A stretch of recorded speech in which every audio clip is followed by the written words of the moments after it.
Bienvenidos a un nuevo capítulo de Shot Financiero. Hoy con nosotros Fernando Lozada.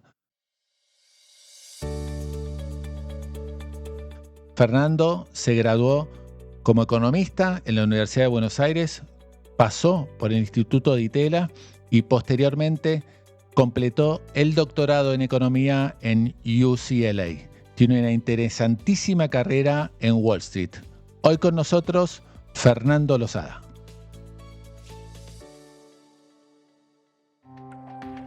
Shot Financiero es presentado por Puente Holding UK, una compañía especializada en Wealth Management, Sales and Trading, Capital Markets e Investment Banking, basada en el Reino Unido y con oficinas propias en Argentina, Paraguay, Uruguay, Panamá, Estados Unidos y España. Puente cuenta con más de 100 años de trayectoria y 35.000 clientes en todo el mundo, entre individuos, empresas, instituciones y sector público.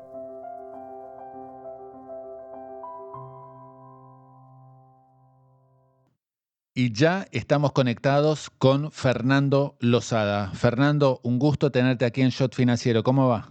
¿Cómo estás, Willy? Es un placer estar en el podcast tuyo. Soy un asiduo oyente. Un Así honor. que, Bueno, arrancamos con la vocación por los mercados y por la economía. ¿Cuándo y cómo te surgió, Fernando, el interés por esta disciplina? mira, siempre, yo creo que ya desde la escuela secundaria, siempre tuve intereses múltiples y esto no te lo digo como algo bueno. No fue necesariamente bueno porque me llevó bastante tiempo decidirme lo que realmente quería hacer. Me gustaba y era bastante bueno en matemática, pero también me interesaba historia, qué sé yo, ciencia política, música y Ah, hasta cocina, porque en algún momento pensé seriamente en estudiar para ser chef. mira. Así que sí, mi atención sobre todo en ese momento estaba muy dispersa. Y yo creo que economía me interesó porque hasta cierto punto es una síntesis de todas estas cosas. Bueno, cocina no tanto, Bueno, aunque como se dice por ahí, aunque a algunos veces que tenemos que cocinan, cocinar. hay algunos que cocinan, pero no importa. Correcto, a veces tenemos que cocinar los números un poquito, pero me refiero a que hay que estudiar matemática, historia y hasta te diría que algunos elementos de psicología. Así es como aterricé y me decidí por estudiar economía. ¿Y de qué secundaria, de qué colegio secundario venía, Fernando? Mira, soy producto de la escuela pública, primaria, secundaria y luego la universidad y hasta el doctorado, porque UCLA, a donde fui a hacer el doctorado, es universidad estatal. Ajá. Así que fui a escuelas públicas cerca de mi casa, yo vivía en Palermo, y después estudié economía en la UBA, en la avenida Córdoba. Y te diría, para mí las cosas como que empezaron a decantarse naturalmente una vez que avanzaba en la carrera en la UBA. Te confieso, al principio no sabía muy bien si me iba a quedar a hacer eso o cambiarme a estudiar otra cosa, pero me pasó lo mismo que a la mayoría. A medida que te van dando herramientas de análisis, empezás a interesarte más en los problemas de siempre de la economía argentina. Y en Argentina tenés de todo, inflación crónica, tenés problemas fiscales, tenés regulaciones que no se pueden entender, volatilidad macro, crisis de balanza de pagos. Es decir, que para un estudiante de economía, Argentina es un sueño, es una suerte de laboratorio viviente. Por supuesto, el problema es que tenemos que vivir dentro de ese laboratorio, Mm. pero, ¿Y, pero bueno, y en qué año así te fue que recibiste? en 1986, Ok, si mal no ¿y recuerdo. qué profesores recordás de tu paso por Económicas de la UBA, Fernando? Mira, tuve muy buenos profesores. Recuerdo con mucho afecto a Alfredo Canavese, ya fallecido, que después también lo conocí en el Instituto de Itela, Omar Chisari, un gran profesor de microeconomía, y algunos otros. Pero te confieso que aprendí mucho, mucho por las mías. Como te dije, eh, eh, yo tenía intereses múltiples y además era un lector bastante bueno, así que estudié mucho en forma individual. No sé si fui un estudiante atípico, pero me da la sensación que aprendí mucho más por mi cuenta que en clase. En, Ajá. en muchos casos, te digo, las clases para mí eran simplemente una guía de lo que había que leer. Al final del día, mira, me parece que el problema es que yo soy un poco lento para procesar las ideas. Yo necesito leer, volver atrás, escribir la fórmula, volver atrás, jugar un poco con el modelo y las cosas a veces me toman tiempo para entender cómo funcionan. Y repito hasta que siento que entiendo de qué estamos hablando. Te imaginarás que en el doctorado esto se agudizó muchísimo más, ¿no? Porque Claro. las clases proceden a muchísima velocidad, así que tenía que estudiar muchísimo, muchísimo por las mías. En la UBA recuerdo que teníamos un seminario con Omar Chisari de microeconomía. En aquel momento él estaba en la UBA, después se pasó a la UADE, creo, y nos ayudó muchísimo a pensar más allá de lo que aprendíamos en clase, porque éramos un grupo de 5 o 6 nada más, fuera de los horarios normales de clase. Nos reuníamos una vez por mes, elegíamos un artículo clásico para leer y la idea era analizar este artículo en serio, ecuación por ecuación, prueba por prueba, en una forma que para donde estábamos en nuestras carreras en ese momento era súper difícil, pero en los años siguientes a todos nos resultó súper útil. Omar fue increíblemente generoso con su tiempo, siempre lo recuerdo con mucho afecto. Hace rato que no lo veo. También tomé clases en la UBA con personajes importantes de la vida pública argentina. Recuerdo que Guido Di Tella venía a dictar clases de desarrollo económico, que era muy interesante. Y además me tocó estudiar en la UBA cuando volví a la democracia, así que muchos profesores regresaban a la universidad, había un clima de mucho entusiasmo que era muy lindo. Y la otra cosa que creo que vale la pena remarcar es que yo creo que fui afortunado porque en la universidad me metí en un grupo de estudio con otros estudiantes muy buenos que hasta el día de hoy son grandes amigos a quienes quiero mucho, de quienes aprendí mucho, algunos que estuvieron en tu podcast. Gustavo Cañonero es lo que yo llamo un hermano de la vida, con él hicimos casi toda la carrera juntos, hemos sido amigos desde Un entonces, grande. durante décadas, incluso nuestras familias son muy cercanas. Sí, Gustavo con una trayectoria también en el MIT y después, bueno, Correcto, también el sector financiero en Estados Unidos, en el Deutsche y función pública en el Banco Central. Pero una vez que te recibís, Fernando, en la UBA, haces una escala técnica en el Instituto de Itela. Contame esa experiencia y lo que era un instituto que nadie se imaginaba que iba a ser después con el correr de los años lo que es la de Itela hoy, ¿no? Sin duda. Mira, a medida que me iba acercando a graduarme en la UBA, comencé a coquetear con la idea de seguir estudiando. En ese momento, esencialmente, había 3 alternativas para seguir estudiando en Buenos Aires después de la universidad. Por lo menos 3 eran las que yo conocía. Tenías el SEMA, el DITELA o el IDES. En aquel momento no existía la Universidad de Itela, sino que era el Instituto de Itela. El Instituto de Itela era un centro de investigación en ciencias sociales en Belgrano. A mí lo que me atraía era la idea de que en el DITEL había gente trabajando sobre economía de primera línea, pero también había gente en ciencias políticas e historia. Y a mí siempre me interesó, como te dije al principio, esta idea de tener un poco un pie en cada lugar. Porque para mí estudiar economía y entender economía requiere más que saber entender un modelo y resolver una ecuación. Tenés que meterte en temas históricos, políticos, institucionales. Por eso es que la idea de estar en este lugar multidisciplinario me atrajo.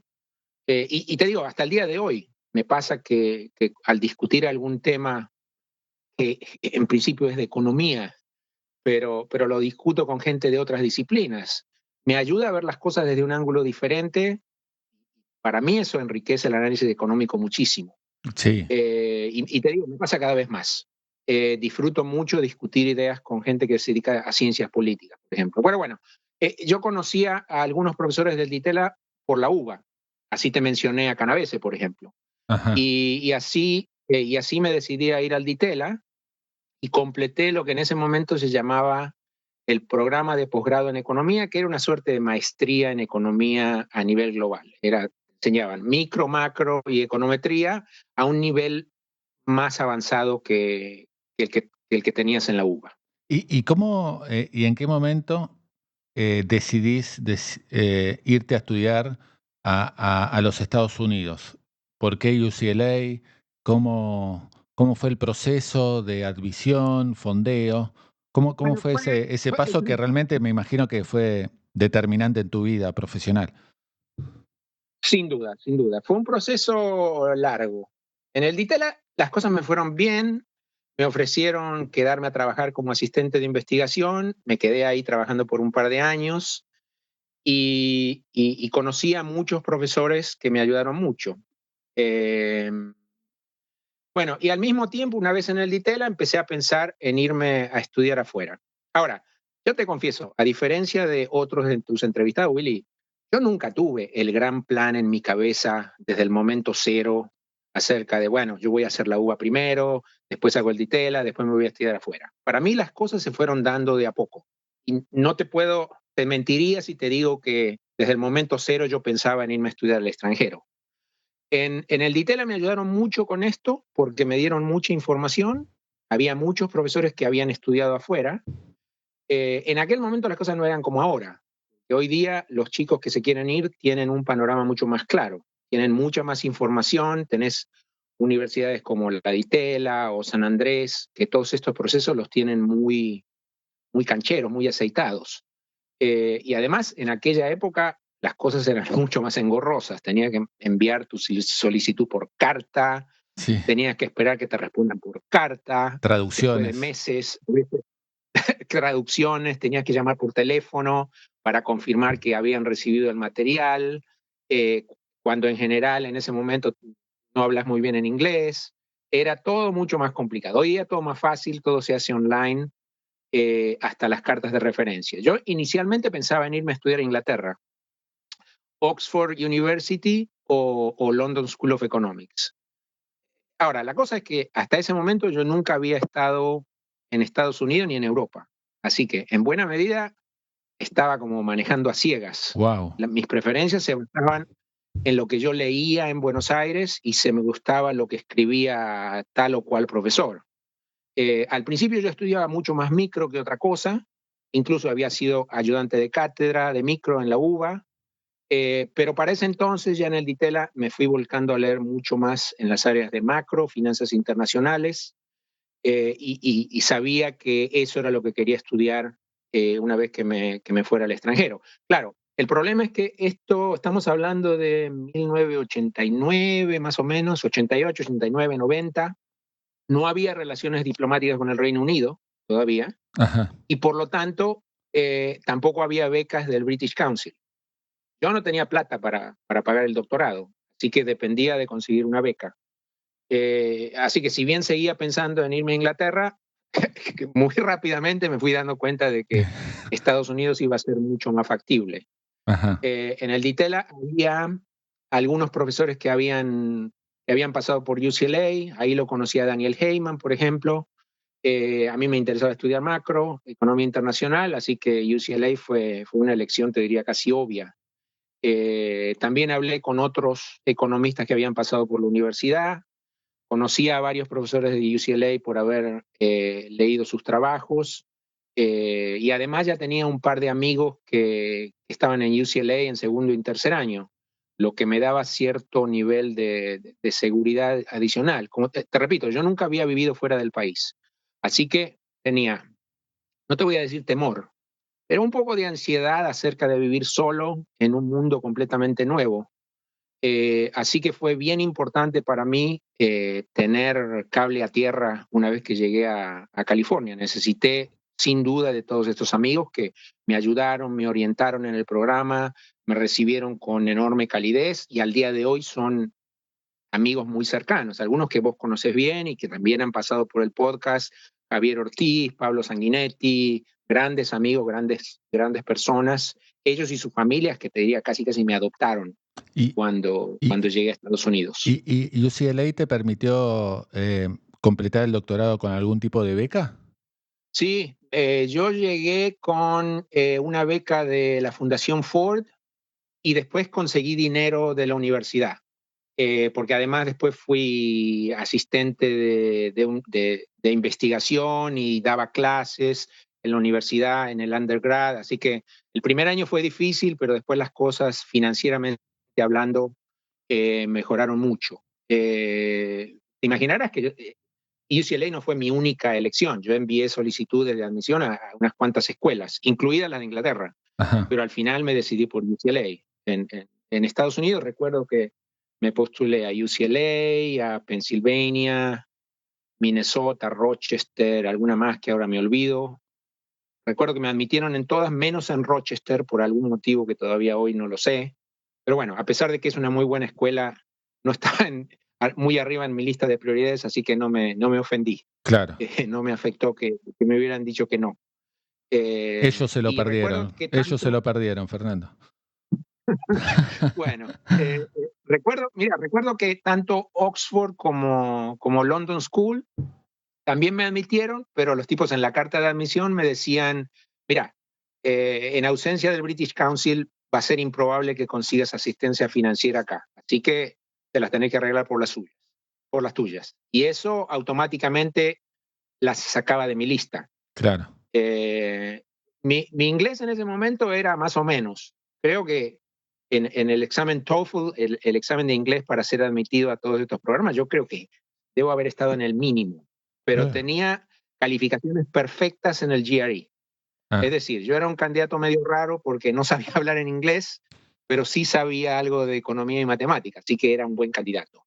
Estuve casi cerca de ir a Pensilvania, pero a último momento hubo una complicación, no recuerdo los detalles, con la plata que había conseguido de beca y lo que la universidad estaba presupuestando que iba a necesitar para vivir en Filadelfia. Entonces al final corté por lo sano y me decidí a ir a UCLA.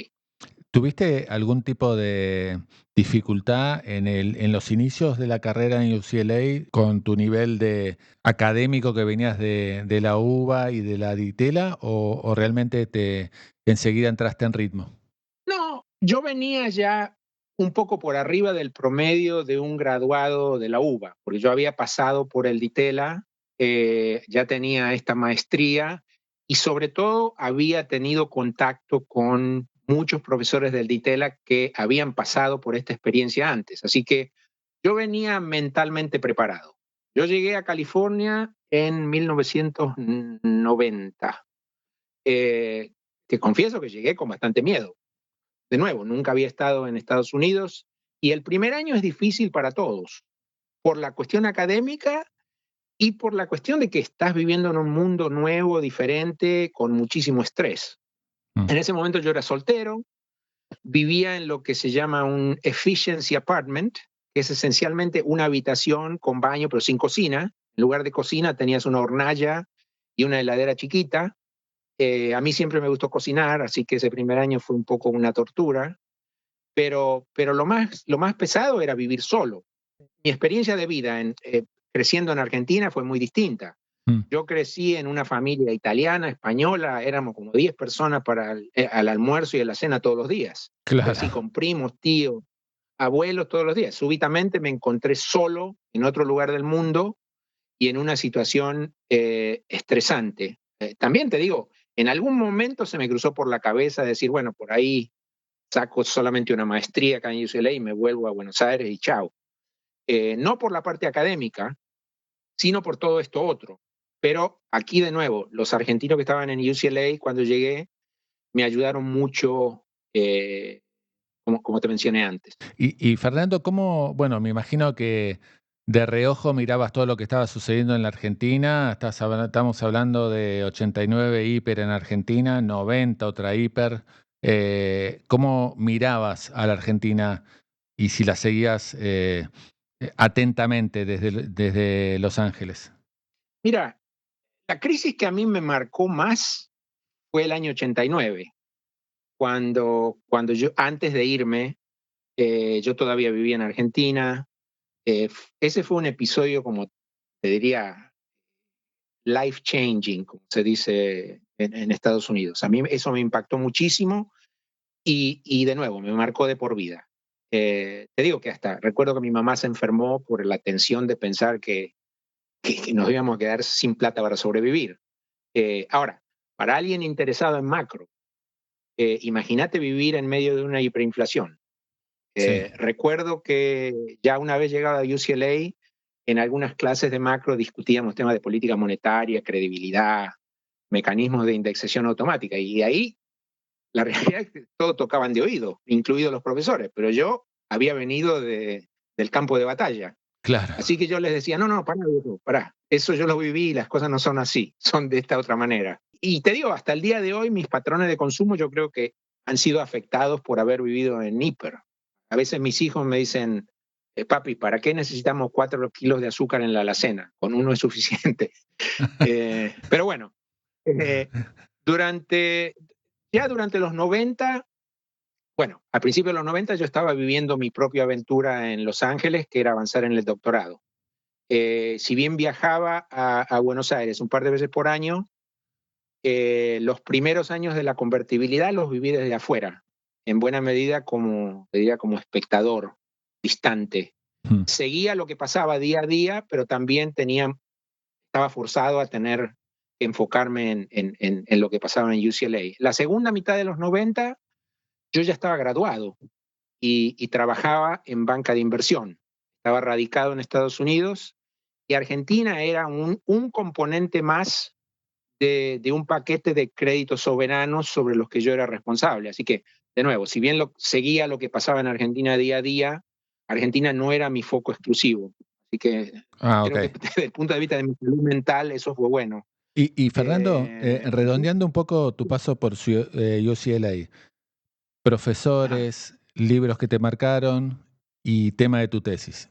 Bueno, mira, UCLA el programa era muy similar al de todas las universidades que están en los primeros grupos del ranking. Tenías que tomar microeconomía, macroeconomía, métodos cuantitativos el primer año. Si pasabas esos exámenes, en el segundo año tenías los cursos electivos, que era lo más divertido, era lo que todos nosotros íbamos.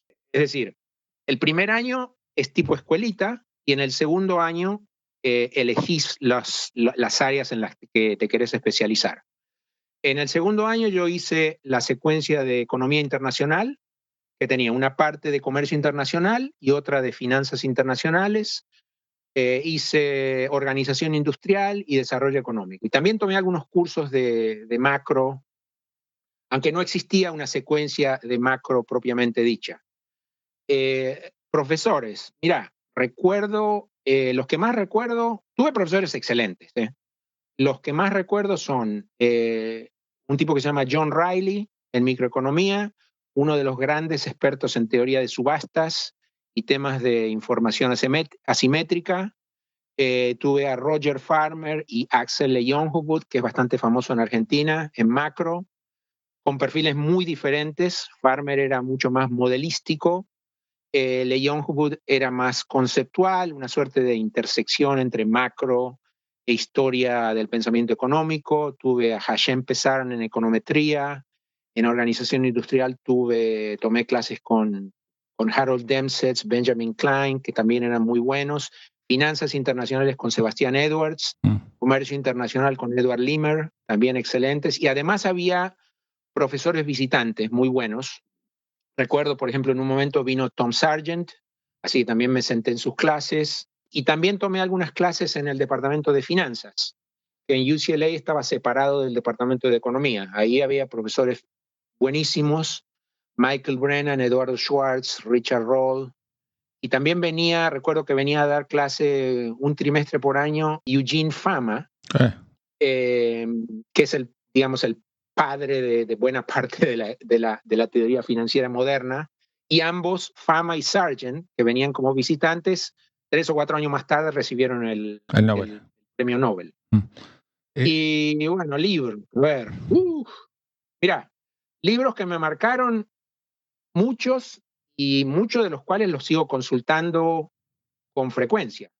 Recuerdo, por ejemplo, en macro, los libros de Sargent, el primero, que yo ya lo había empezado a estudiar en Argentina, y después seguí estudiándolo en Estados Unidos, el que lo conocemos en la jerga de los economistas como el Sargent Tapa Negra.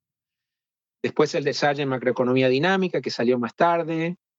Hay un libro famoso de Lejonhufvud sobre keynesianismo, también muy bueno. En micro, el libro de Organización Industrial de Jean Tirole, que después ganó el premio Nobel.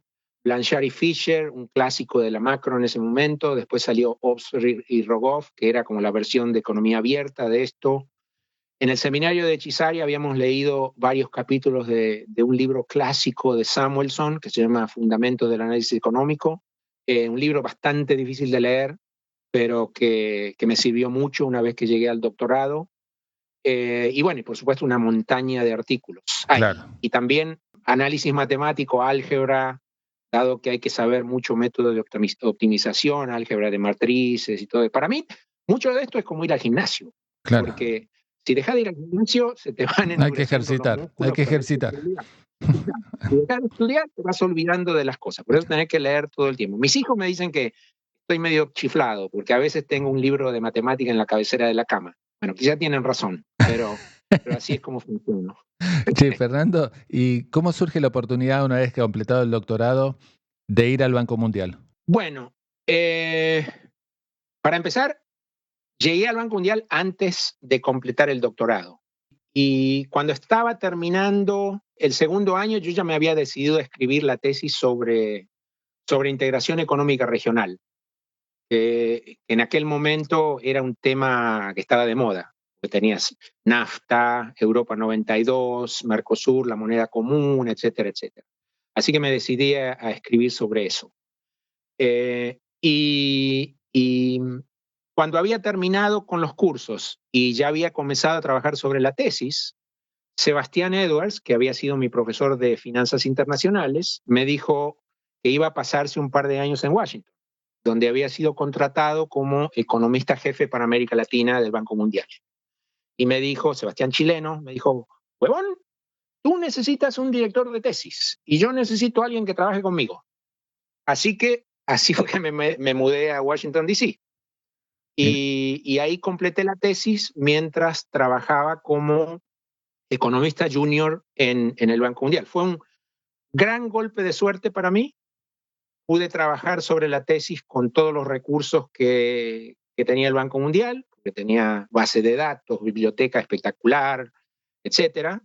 Trabajando como economista profesional, es decir, que tenía un salario decente, conociendo a muchos otros economistas y ministros y gobernadores de bancos centrales, etcétera. Además, en los organismos multilaterales está lleno de PhDs, así que no extrañé mucho el mundo académico y tuve la oportunidad de hablar sobre temas relacionados a mi tesis con muchísima gente. Así que me quedé ahí hasta terminar la tesis, regresé a UCLA a defender la disertación y ya está. Así completé el PhD. Qué bueno, qué buena mezcla que hiciste. La verdad que buenísimo. Y también del lado de Sebastián Edwards, que es también un grande, de los grandes economistas latinoamericanos, ¿no? Sí, mira, la historia graciosa que tengo es que la secuencia de economía internacional estaba manejada por, como te dije antes, por Sebastián y por Edward Limer. Los dos, Sebastián hacía la parte de finanzas y Limer hacía la parte de comercio internacional, la parte real. Los dos, excelentes profesores, economistas brillantes, pero eran bravísimos en los seminarios, eran durísimos. Preguntaban a fondo, eran bastante despiadados. Como te dije, mi tesis era sobre comercio internacional y finanzas internacionales. Así que la realidad es que yo lo necesitaba a los dos. Así que me la jugué y les pedí a los dos que estuvieran en el comité de tesis. Ahora, algunos de mis compañeros me decían, no, pero vos estás loco. Sí, con uno de ellos es suficiente. Pero mi idea era diferente y funcionó bien. Los dos terminaron siendo codirectores de mi comité de tesis. Y en el comité de tesis también lo tuve a Arnold Harberger, Alito, un grande, que acaba de cumplir 100 años. Sí, le hicieron un muy lindo homenaje. Ajá. Y también un profesor de historia, porque la universidad requería tener un miembro del comité que fuera de otro departamento. ¿Cómo surge, Fernando, tu pase a Wall Street, a Weston Group y a ING? Bueno, una vez que me gradué en UCLA, se abrió la disyuntiva de quedarme o volver a Argentina. Yo siempre tuve la idea de regresar, pero en ese momento ocurrieron dos cosas. Primero, me casé con mi esposa Elisa, norteamericana, y me ofrecieron ir a trabajar a Wall Street. Tuve una chance de ir a enseñar a alguna de las universidades de Washington, también a Indiana, pero la idea de quedarme en el mundo académico no me interesaba mucho. Mi interés estaba mucho más en los temas aplicados, en cuestiones de política económica, que en teoría pura.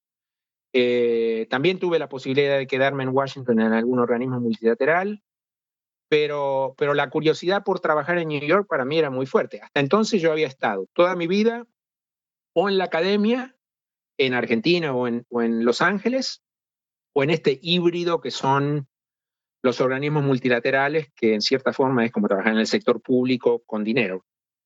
Así que New York para mí representaba la primera oportunidad que tenía de trabajar en el mundo real.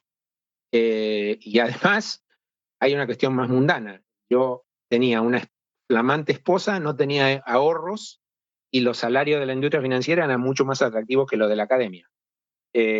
Así que A Wall Street. no lo pensamos mucho. Wall Street fue la idea. Mi idea en ese momento era hacerlo por un par de años y regresar a Buenos Aires.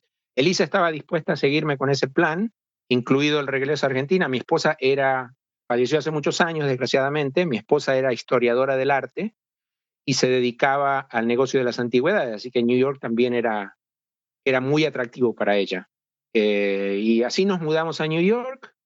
Esto debe haber sido el año 96 o 97 más o menos. La experiencia fue muy interesante. Primero trabajé en un broker-dealer muy pequeño, especializado en México, llamado Weston. Me vinieron a buscar al Banco Mundial porque yo había hecho muchísimo trabajo sobre México. Yo había estado en el medio del rock and roll, de la crisis del tequila, exacto. Ah, wow. Y había desarrollado muchos contactos en México. Ahí me pasé un par de años. De Weston pasé al primer banco grande donde trabajé, que fue ING Barings. En aquel momento era el gran banco de mercados emergentes, mucho apetito por riesgo, con banqueros muy creativos, una hoja de balance descomunalmente grande. Yo era el economista a cargo de los créditos soberanos grandes de América Latina, fundamentalmente México y Argentina, donde el banco hacía muchísimos negocios e incluso tenía oficinas grandes en México y Argentina. ING tenía también un banco, una presencia muy grande en Brasil, así que el negocio de Brasil se manejaba directamente desde San Paulo. El resto de América Latina se cubría desde New York. Y estamos hablando, Fernando, de años bastante movidos, ¿no? Me imagino cuando estás en ING, que tenías la crisis del sudeste asiático, después la rusa y después mismo Brasil, ¿no? Sin duda, me tocó tiempo tormentoso. Apenas había llegado, ocurrió la crisis asiática. De nuevo, esta es otra crisis que la viví desde la trinchera. La crisis del tequila la viví desde la trinchera de las multilaterales. Esta era otro tipo de trinchera, pero no leyendo los diarios o mirando la tele, sino que estaba en el campo de batalla.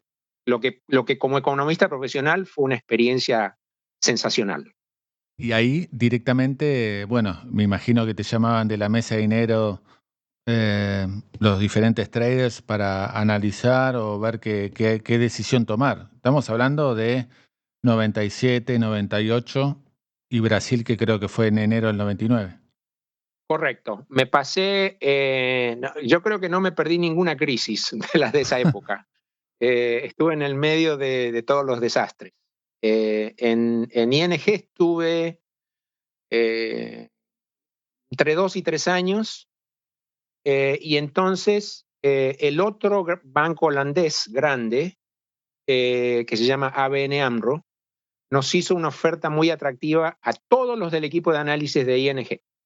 Es decir, nos llevaron a todos. Y así nos fuimos al otro grande de Holanda, todos juntos. ¿Eso en qué año fue? Medio futbolero.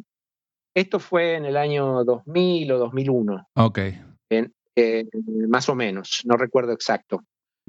¿A vos te gusta el fútbol? Es como si nos hubiéramos pasado del Feyenoord al Ajax. Tremendo, sacudón.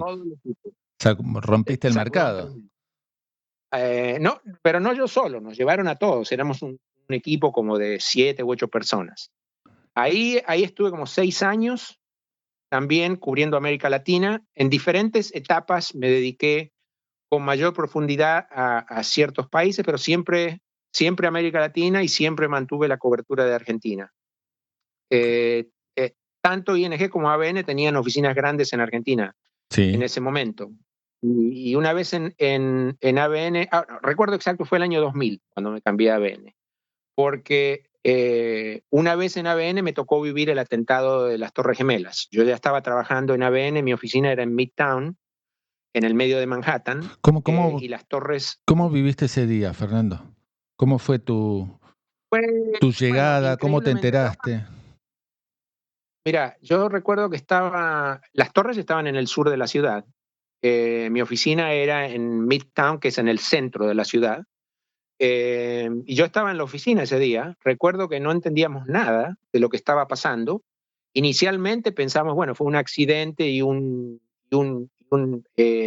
avión de esos chiquitos se incrustó contra una de las torres. Pero después, cuando llegó el segundo impacto, ahí nos dimos cuenta que la cuestión era de una naturaleza muy diferente. Inicialmente recuerdo que no nos dejaban salir del edificio. Más tarde nos mandaron para la casa, como al mediodía, eso de la 1 de la tarde, pero no funcionaba el subte y no había transporte público dentro de Manhattan. Así que recuerdo que me tuve que ir caminando a mi casa. Mi casa era como a 8 kilómetros de la oficina en ese momento. El último tramo lo hice a dedo. Y recuerdo también un episodio súper estresante porque para volver a mi casa yo tenía que cruzar el puente de la calle 59. Es un puente muy famoso que conecta Manhattan con Queens. Y cuando el puente estaba cubierto de gente que iba hacia Queens caminando. Y cuando yo estaba en el medio del puente y en ese momento vimos que un avión sobrevolaba el puente.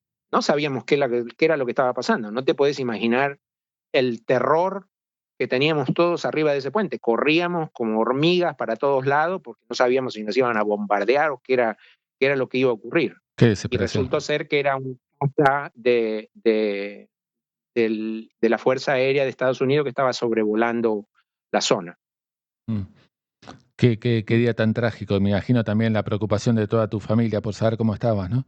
Tremendo, tremendo. Recuerdo que tuve suerte porque una vez que ocurrió el segundo impacto, recuerdo haber llamado a un amigo en Buenos Aires, porque después no había teléfono, y le dije, por favor, llama a mi casa en Buenos Aires, decirle a todos que estoy bien, que por ahí vamos a estar incomunicados por un tiempo, pero por lo menos los dejé tranquilos. Claro, Ya claro. para ese momento había nacido mi hijo mayor y estaba por llegar mi hija, que mi hijo nació en el 98, mi hija nació en el 2002, ambos neoyorquinos. Wow. Y otro hito de ese mismo año fue el que sacudió a la Argentina con la caída de la convertibilidad. ¿La veías venir que iba a terminar de esa manera?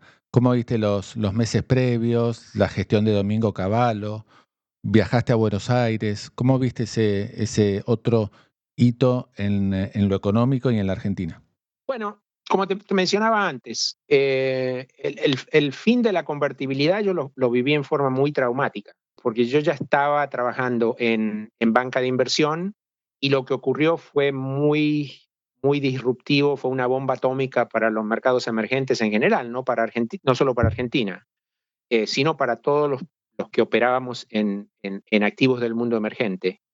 En cuanto al abandono del 1 a 1, eso era algo que muchos en New York veníamos intuyendo desde un tiempo antes. Aunque por supuesto era imposible anticipar la forma en la que se fueron dando las cosas, por ejemplo, el Congreso aplaudiendo el default y esas cosas, ese tipo de episodios. Pero se habían dado eventos internacionales en ese momento que conspiraban contra el 1 a 1 y además tenías la inconsistencia entre la posición fiscal que tenía el país y el tipo de cambio fijo. Así que yo recuerdo dentro de la mafia argentina de New York, hablábamos de que, bueno, la situación se está poniendo crecientemente insostenible. Argentina se había puesto muy vulnerable a shock externo, llegó el shock externo y así llegó el final de la aventura. Qué momento, ¿no? Y me imagino ver desde Nueva York, sobre todo teniendo vos tanta familia acá en Buenos Aires, todos los hechos y los sacudones que trajo aparejado, ¿no? Correcto, correcto. Hasta cierto punto, y a diferencia de la crisis del 89, que por lo menos a mi familia la encontró un poco más desguarnecida, Para la crisis del 2001, para mí por lo menos, los eventos eran más factible anticiparlos. Así que estábamos posicionados en la forma correcta. El impacto lo pudimos amortiguar un poco. Claro, claro, claro. ¿Cómo, bueno, después seguís muchos años en ABN, Argentina entra en una pesadilla económica? ¿Cómo ves a la Argentina hoy con Javier Milei? Mira, durante toda mi carrera profesional, yo he sostenido que Argentina tiene o tenía o tuvo un problema fiscal crónico y una estructura regulatoria que es completamente bizarra, porque es muy difícil de entender. Y si intentas explicárselo a un extranjero, te dicen, no, estás loco. Bueno, pero hasta que eso no cambiara, la economía argentina, yo siempre pensé que no iba a despegar en forma sostenida, que iba a estar sujeta a fluctuaciones muy fuertes. Así que llega un gobierno diciendo, vamos a equilibrar las cuentas fiscales y vamos a desregular. Obviamente me parece fantástico, me parece crucial, digno de ser apoyado a rajatabla. En particular, el trabajo de Federico, de Sturzenegger, me parece súper importante. Prácticamente todos los días escuchás que eliminan algún control o alguna regulación sin sentido. Son políticas que si se mantienen en el tiempo, yo creo que deberían tener un efecto muy positivo sobre la performance de la economía argentina en el futuro. Deberían aumentar la tasa de crecimiento potencial de la economía argentina. Ahora, obviamente todavía quedan desafíos muy importantes que no han sido resueltos. La dinámica reciente del tipo de cambio en una economía sin reservas netas, como vos sabés, es preocupante. Argentina se ha encarecido en dólares, todo sugiere que eso va a continuar por ahora, y las experiencias históricas de apreciación cambiaria nunca han terminado muy bien. Espero que esta vez sea distinto, sobre todo si teniendo en cuenta que parecería haber un compromiso mucho más firme con la disciplina fiscal.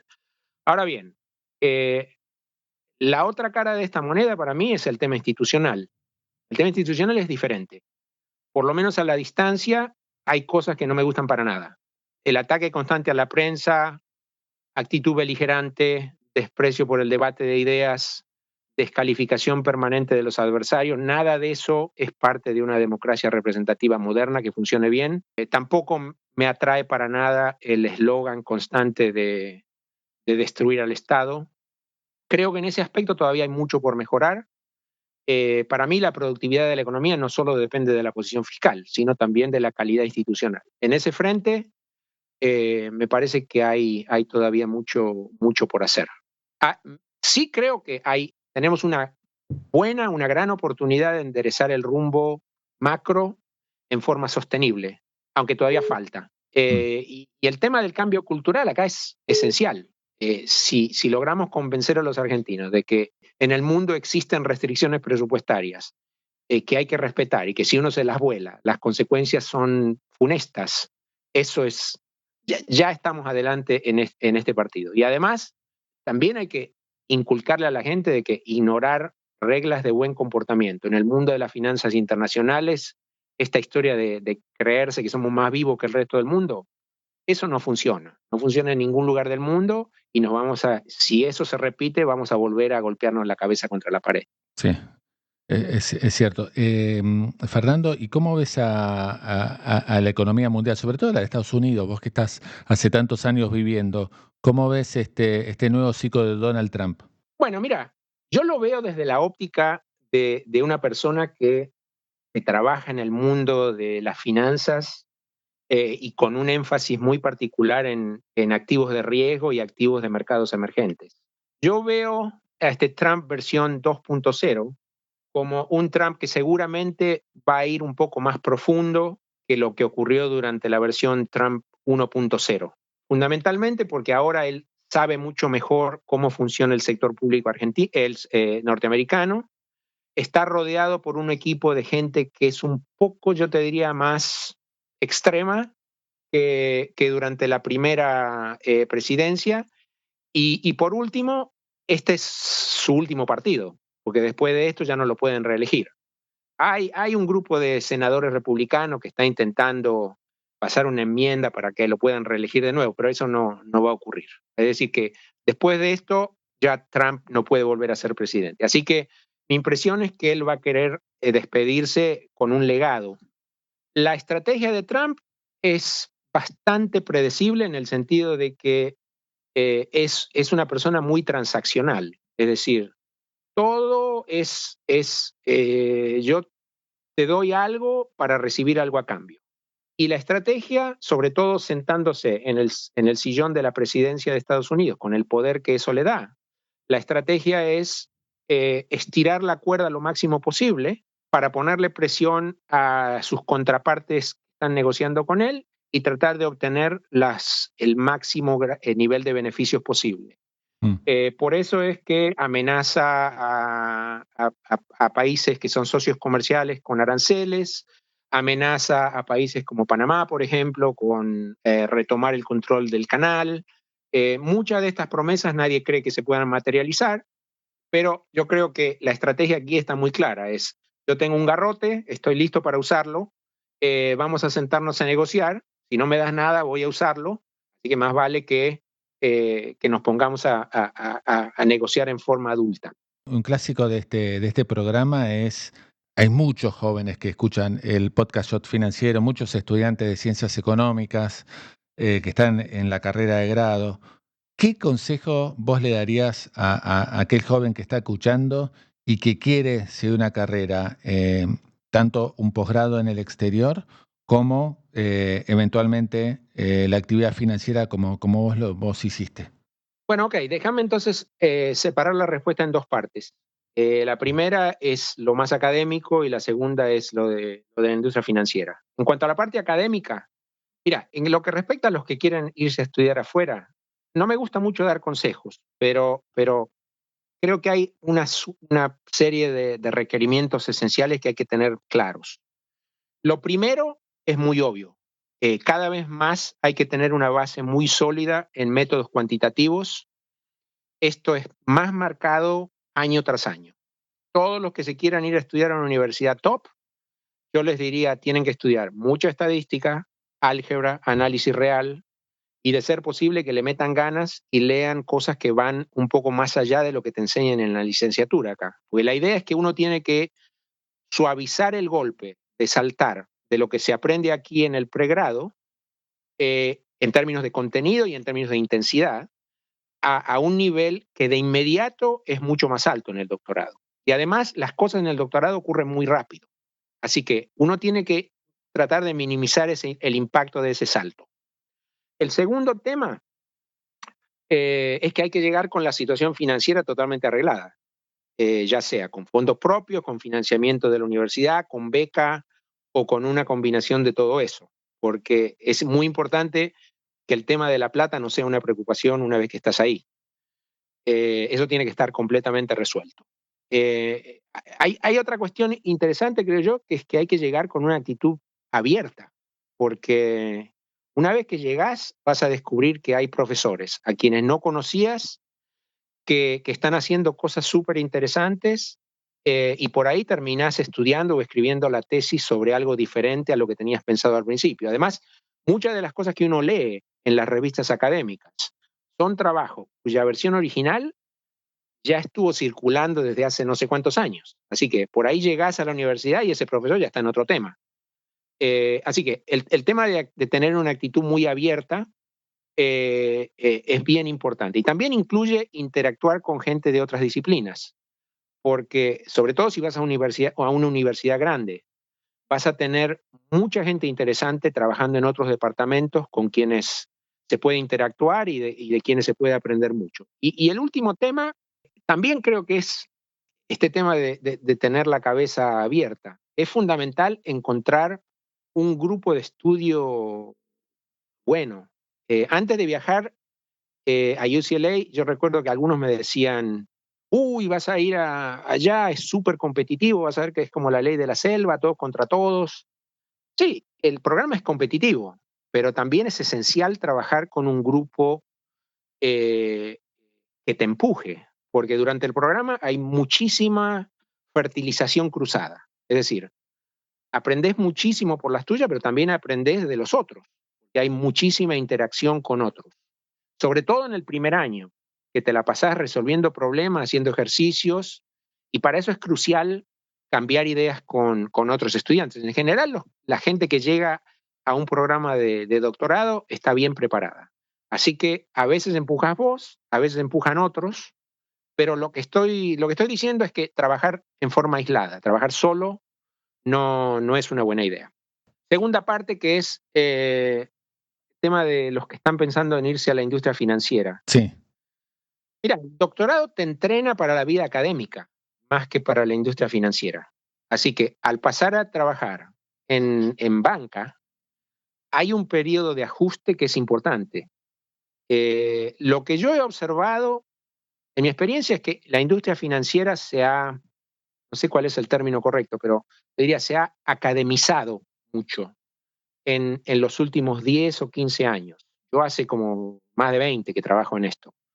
Y hoy día lo que ves es que los puestos de los bancos grandes en las áreas de análisis, estrategia e incluso manejo de portafolios están ocupados por un porcentaje mucho mayor de gente con posgrado en economía, posgrados en finanzas que en el pasado.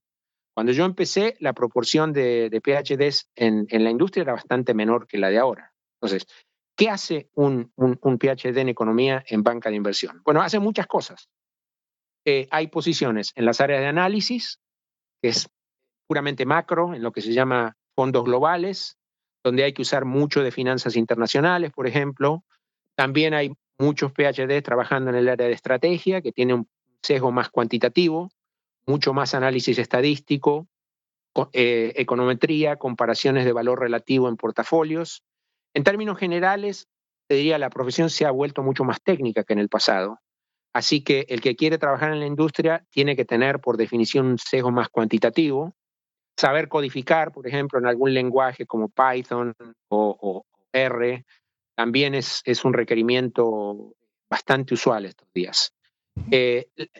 La otra cosa importante, creo yo, es que lo que ha cambiado mucho, y creo que ha mejorado mucho, es la percepción de que hay muchas alternativas a la academia una vez que terminas el doctorado. Hoy día es mucho más común que los que terminan el doctorado directamente busquen trabajo en bancos o en el sector privado no financiero, en lugar de la academia. Yo creo que eso en el pasado era distinto. Hoy día está mucho más aceptado, la gente entiende que hay opciones laborales que son súper interesantes, súper desafiantes fuera de la academia para un tipo que tiene un PhD. Clarísimo. Fernando, la última pregunta. ¿En qué anda hoy Fernando Losada? Bueno, mira, yo trabajé, después de trabajar en ING, ABN AMRO y Deutsche Bank, porque estuve varios años en Deutsche Bank también, yo tuve una experiencia como de 6 o 7 años en el área de manejo de fondos, en una firma muy grande que se llama AllianceBernstein, uno de los principales manejadores del fondo del mundo. Fue mi primera experiencia en lo que se llama el buy side de la industria, es decir, manejo de portafolios. Hasta ahí yo siempre había trabajado en lo que se llama el sell side, que son los broker dealers. Aprendí mucho ahí, me divertí mucho, también me tocó hacerme bastante mala sangre cuando alguna decisión de inversión no funcionó de acuerdo a lo esperado, pero es inevitable. Usualmente esto estaba asociado a Argentina, pero bueno. De nuevo, ahí me ocupaba de lo de siempre, del área de bonos soberanos en América Latina. Y después de mi experiencia en Allianz, llegué a donde estoy ahora, que es un banco con mucha historia en Estados Unidos, que se llama Oppenheimer & Company. Aquí, en Oppenheimer soy el jefe de análisis y estrategia para mercados emergentes. Estoy a cargo de un equipo de analistas muy buenos, pero el foco del negocio en lo que hago ahora es diferente a lo que hice en el pasado, porque ahora miramos sobre todo a los créditos más chicos. Este banco se especializa tanto en el área de créditos soberanos como de corporativos, en lo que se llaman créditos de frontera, que son menos líquidos, menos conocidos, con rendimientos mucho más altos, con perfil de riesgo también más alto, pero no miramos a los Brasil y México del mundo, miramos más Centroamérica, el Caribe, los países chicos de Europa Oriental, Asia, etc. Claro. Es que viajo mucho por Centroamérica, En viajo por el Caribe. términos futbolísticos sería lo que es la Nacional B o los que están en Primera C que buscan ascender. Primera C es un poco brutal decirlo. Yo te diría Nacional B. B Nacional. B Nacional. Exacto. Muy entretenido porque siempre ocurre algo. No me aburro para nada. Y viajo a lugares que son divertidos. Así que no me quejo. Y aparte aparece alguna sorpresa siempre. Positiva. Como te dije, siempre ocurre algo. Nunca me aburro. Y en general son créditos de perfil de riesgo alto, perfil de rendimientos esperados cuando las cosas salen bien, también altos. Buenísimo. Fernando, de aquí de Shot Financiero, te agradecemos mucho tu tiempo. Realmente un honor tenerte aquí. Te felicitamos por tu carrera que ha sido espectacular de principio a fin. Y nada, te mandamos un gran, gran, gran abrazo. Willy, el honor fue mío. Como te dije, soy un seguidor del podcast y escuché muchos en los que han estado grandes amigos míos. Así que es realmente un honor haber participado. Sí. Yo creo que algunas veces nos hemos cruzado en alguna asamblea del fondo, esas de Washington o algunos de los viajes, hemos hablado un par de veces. Y recuerdo que siempre es una fuente importante para tratar de entender desde este lado del mostrador, que es el periodismo económico, la situación de la Argentina y los emergentes. Así es. Bueno, de vuelta, un gran abrazo, Fernando. Okay. Un fuerte abrazo. Chau. Propósito, actitud, resultados. Liderazgo modo Geneia.